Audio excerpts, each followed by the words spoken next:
Eu sempre fui apertado, nunca, assim, tinha um dinheiro sobrando, sempre apertado. Eu venho de uma família que lutou muito pra gente estudar, mas ao mesmo tempo eles não tinham nenhum tipo de preparação financeira. Eu lembro que a gente só comia pizza ou um McDonald's no dia 1, que era o dia que caía o salário do meu pai. Então, o grande problema da minha vida financeira começou com a falta de educação, a falta de modelagem positiva. Eu comecei a achar que era normal.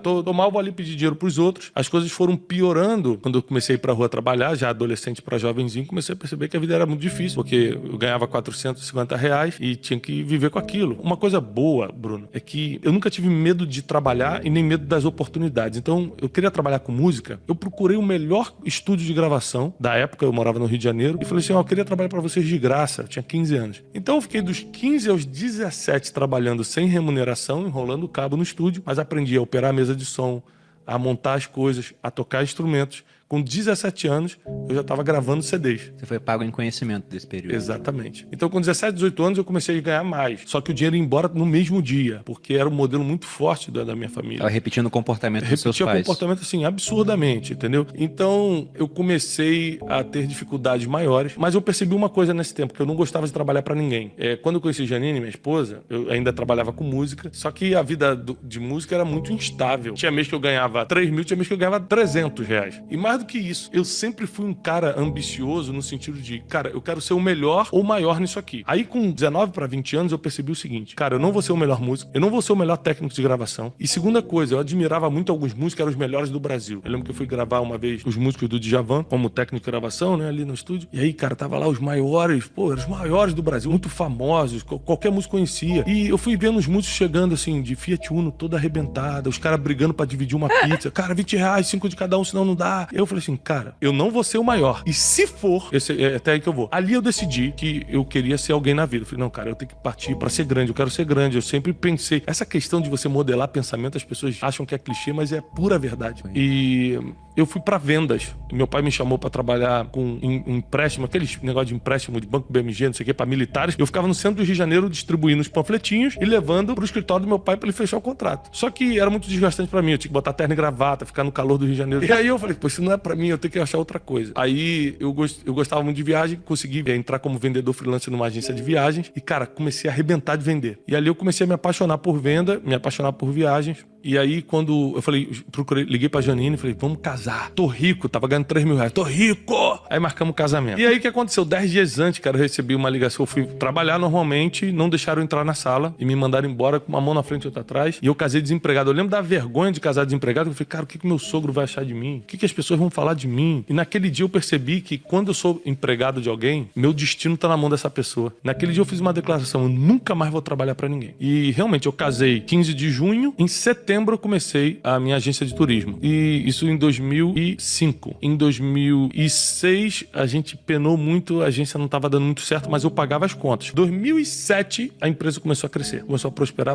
2008, a gente começou a ganhar muito dinheiro. 2009, a gente explodiu. Bum, viramos a terceira maior empresa do país no segmento. 2009, Nossa. 2010, 2011, a gente ficou na liderança. E aí, quando chegou de 2013 para 2014, aí eu comecei a gastar a bel prazer. Eu ligava pro financeiro e falava assim, cara, quanto é que tem na conta aí? Eu não perguntava quanto tem meu, quanto tem na conta. Eu quebrei basicamente porque eu era burro financeiramente, orgulhoso, não tinha experiência, achava que tinha, e principalmente porque eu misturei PJ com PF. Sim. É muito comum. Então eu queria deixar a empresa pobre, portanto que eu fosse rico. E aí eu fiz uma viagem para Nova York com a Janine e recebi uma ligação de lá, falando o seguinte, olha, volta porque a empresa quebrou, tá de cabeça para baixo. O que aconteceu foi que o mercado virou de um dia pro outro. A gente recebeu 87 grupos, a gente recebeu no dólar de 1,80. O mercado virou para 3 e pouco, era dia de pagar fornecedor. Então, tipo assim, eu tinha 3 milhões de caixa, mas tava devendo 9. Eu quebrei em 2 milhões e meio de dólares. 2 milhões e meio de dólares? 2 milhões e meio de dólares que eu paguei em 9 meses, vou explicar como. Aí o que aconteceu? Na mesma época que o dólar disparou e a gente ficou devendo 3 vezes mais aos fornecedores, Israel entrou em guerra com a Palestina e fechou as fronteiras. O que aconteceu? Os 87 grupos pediram reembolso. Agora não tinha dinheiro pro fornecedor e não tinha dinheiro pra devolver. Eu falei, cara, não tem como sair da situação. Foi de todos os lados. E aí o que aconteceu? Automaticamente todo mundo saiu de perto de mim. Então eu me vim de um dia pro outro quebrado. quebrado. Aí o que eu fiz? Não tinha mentor. Aí o que eu pensei? Vou limpar meu nome. Todo mundo ligando, processo. Tomamos não sei quantos mil processos que eu tinha que ir. Nos processos eu ia tremendo assim, porque emocionalmente você fica destruído. No meio disso, eu fiz uma besteira. Qual foi a besteira que eu fiz? Eu queimei meu patrimônio de uma semana pra outra, vendendo a 50%, 60% do que valia pra pegar o dinheiro rápido. Então eu tinha apartamento na Barra da Tijuca, tinha meus carros, tinha terrenos. Peguei tudo. Em uma semana eu vendi todo o meu patrimônio com o ideal de vou limpar meu nome. Aqui é o fundo do poço. Aqui eu vou entrar em depressão. Aqui eu vou passar por ameaças. Aqui eu vou tomar decisões sérias na vida. Esse aqui é o fundo do poço. Quando eu quebrei, comecei a ser processado e vendi todo o meu patrimônio, eu fui morar numa casa assim vergonhosa de aluguel. Vergonhosa mesmo, uma entrada assim de uma comunidade. Na época eu só tinha 2 filhos. A gente passou por muita vergonha, muita humilhação. A gente foi muito caluniado. Muita gente inventava a história da gente. Então, normal. O ataque emocional era muito forte. Muita gente que tentou me destruir no nível máximo. Pensa um nível hard, assim, de destruição. Hoje, bate na minha escola e fala assim, rapaz, sempre acreditei em você, cara, tamo junto. É impressionante, cara. Eu me cerquei de 2, 3 pessoas que me ajudaram muito. É muito importante quando você tá endividado, você ter suporte emocional. Eu fiquei um tempo em estado de choque em casa e eu tive um insight em uma das minhas orações. Eu tive um insight porque tem uma passagem bíblica que Moisés fala assim, não tem mais jeito. E aí Deus fala pra Moisés, o que você tem na mão? Eu tenho um cajado, então usa o cajado. E aí eu falei isso pra Janine, minha esposa, falei, o que a gente tem na mão? Ela falou, Thiago, a única coisa que você tem é o diploma do mestrado. Eu tinha feito, na época que tava no auge lá da empresa, um mestrado nos Estados Unidos em Business e Coaching, mas mestrado na universidade, 1 ano e meio nos Estados Unidos e tal. Eu tinha esse diploma. Você quer saber? Eu vou começar a dar aula disso. Eu sempre falei bem em público, justamente por causa da igreja, que geralmente você tem muito acesso a falar em público. E aí eu montei um curso totalmente quebrado. Tinha 580 amigos no Facebook. E falei, curso com o Thiago Brunet. Eu te ensino o que você tem que fazer para não quebrar na vida. Como suportar emocionalmente as pressões. Tudo que eu estava passando eu botei ali. Só o que eu posso realmente oferecer pro cara. Aí eu botava lá embaixo, mestre em coaching pela Florida University e tal. Nunca tinha praticado isso na vida, mas era o diploma que eu tinha. E aí eu comecei a anunciar no Facebook. 12 ou 13 pessoas acreditaram e foram. Foi um diretor de Petrobras.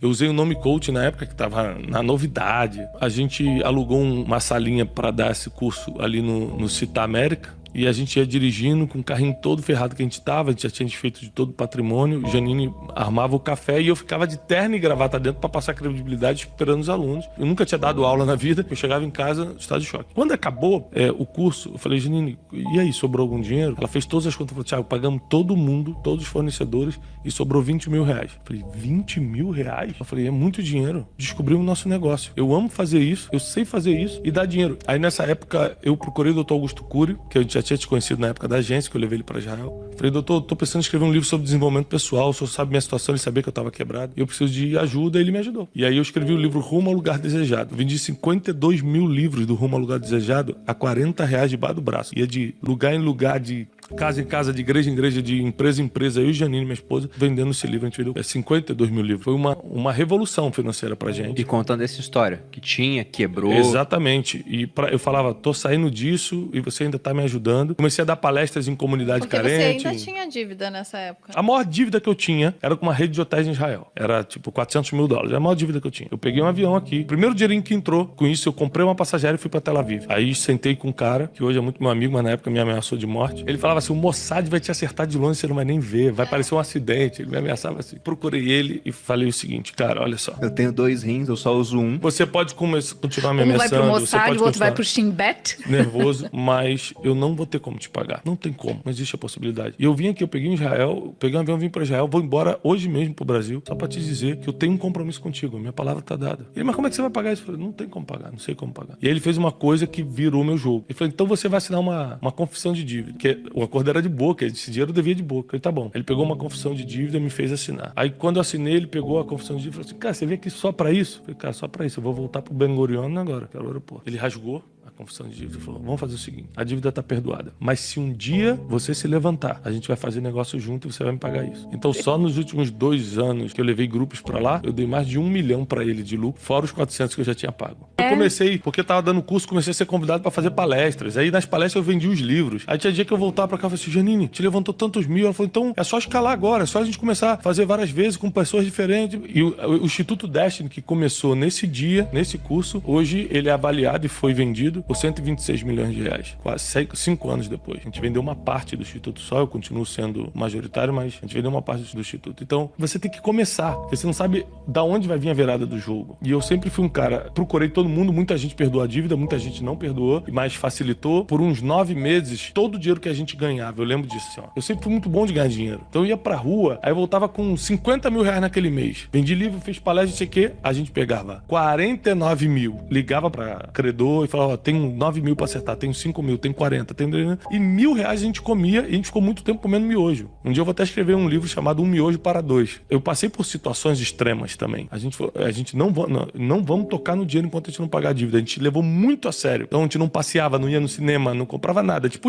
mas tem R$20 aqui. Chegou uma época que eu lembro que a gente tinha uma gaveta com dinheiro. Ela falou, vamos no cinema? A gente tinha muita bolinha de dinheiro, que era dos cursos. Eu falei, não vamos. É tudo pra dívida. E a gente pagou muito rápido a dívida. E aí, cara, com essa experiência, porque como eu aprendi a dar palestra e fazer curso no pior momento da minha vida, eu aprendi muito rápido. Porque o teu estado emocional acelera muito o aprendizado, né? Então eu virei assim... Você não tem opção. Mestre no assunto muito rápido. Isso foi em 2014, 2015, 2016 eu comecei a construir o nome do Instituto, meu nome. Em 2017 a gente deu a primeira explosão, assim. Foi o meu primeiro vídeo que viralizou. Comecei uma conferência anual, chamada Conferência Destino, e pronto. Aí a gente começou a acontecer, as coisas começaram a melhorar. Primeiro, controle suas emoções, porque quem não governa suas emoções não consegue governar mais nada, inclusive sua vida financeira.